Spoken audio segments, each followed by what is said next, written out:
धमाकों में ये छत तो रह गई, लेकिन वो चले गए। इतना कहते ही जाकिर हुसैन की बीवी अफरीदा फूट फूट कर रोने लगी। जाकिर हुसैन जम्मू के खेड़ी गांव के रहने वाले थे। ये इलाका एलओसी के पास है। पाकिस्तान ने यहाँ पर गोले गिराए, जिसका शिकार आम नागरिक हुए। इस हमले में जाकिर हुसैन की भी मौत हो गई। अब पूरा परिवार बेसहारा हो गया है। इस घर का असली सहारा अब हमेशा के लिए चला गया है। जाकिर हुसैन जो सिर्फ एक पिता या पति नहीं थे, बल्कि पूरे परिवार की रीढ़ थे, अब इस दुनिया में नहीं है। 10 मई को सुबह 5:30 बजे के करीब पाकिस्तान की ओर से बमबारी शुरू हो गई। जम्मू और उसके आसपास के इलाके धमाकों से गूंज उठे। यहाँ के आसमान में सिर्फ ड्रोन दिखाई दे रहे थे। जम्मू के करीब 15 किलोमीटर दूर खेड़ी गांव है। यहाँ पर जाकिर हुसैन का घर था। 47 साल के जाकिर हुसैन उस समय में अपने परिवार के साथ घर में आराम से सो रहे थे कि तभी उनकी धमाकों की आवाज़ से नींद खुल गई। वो घबराए और परिवार के साथ एक कमरे में छिप गए। तभी घर के पास एक जोरदार धमाका हुआ, जिससे घर की खिड़कियों के कांच टूट गए। जाकिर को लगा कि अब घर में रुकना सुरक्षित नहीं है। उन्हें अपने परिवार की चिंता सताने लगी। उन्हें लगा कि घर की छत गिर जाएगी और सब दब जाएंगे। उन्होंने पत्नी और बच्चों के साथ पास के एक अंडर कंस्ट्रक्टेड सुरंग में जाने का फैसला किया, लेकिन जाकिर का घर एक पहाड़ी पर है। उन्हें जंगल पार करके सुरंग तक पहुंचना था और उन्होंने फैसला किया कि वो परिवार को सुरक्षित करने के लिए वहां जाएंगे।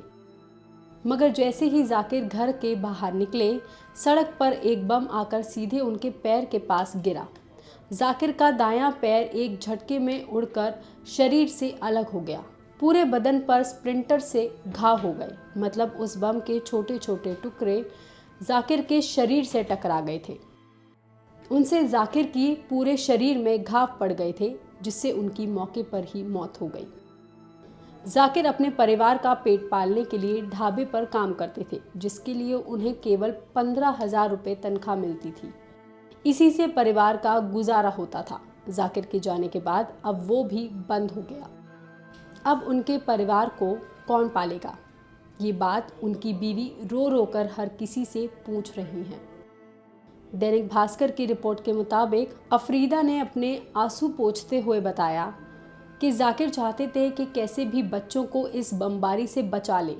जाकिर को डर लग रहा था कि कई धमाकों से छत ना गिर जाए और बच्चों को कोई नुकसान ना हो जाए।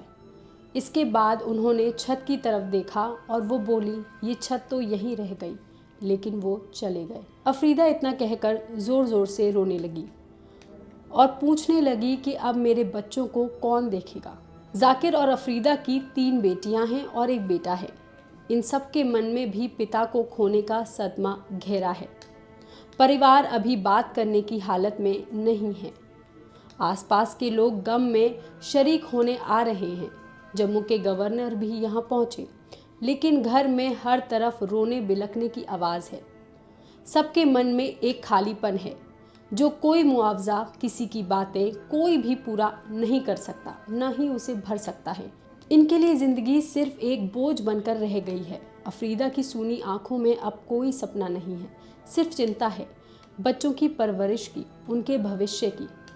जाकिर के जाने के बाद हर चीज़ अधूरी लगती है। हर कोना जैसे उनकी याद दिला रहा हो। तीनों बेटियां और एक बेटा अब हर दिन नई जंग लड़ेंगे, बिना पिता की छांव के, बिना उस मजबूत कंधे के जिस पर सर रखकर सुकून मिलता था। लेकिन एक सवाल है मन में कि जाकिर और उन तमाम आम नागरिकों की क्या गलती थी, जिनको पाकिस्तान ने अपनी नफरत भरी सियासत का शिकार बना दिया। आप इस बारे में ज़रूर सोचिए और हमें कमेंट करके बताइए। बाकी तमाम खबरों के लिए आप देखते रहिए लोकमत हिंदी।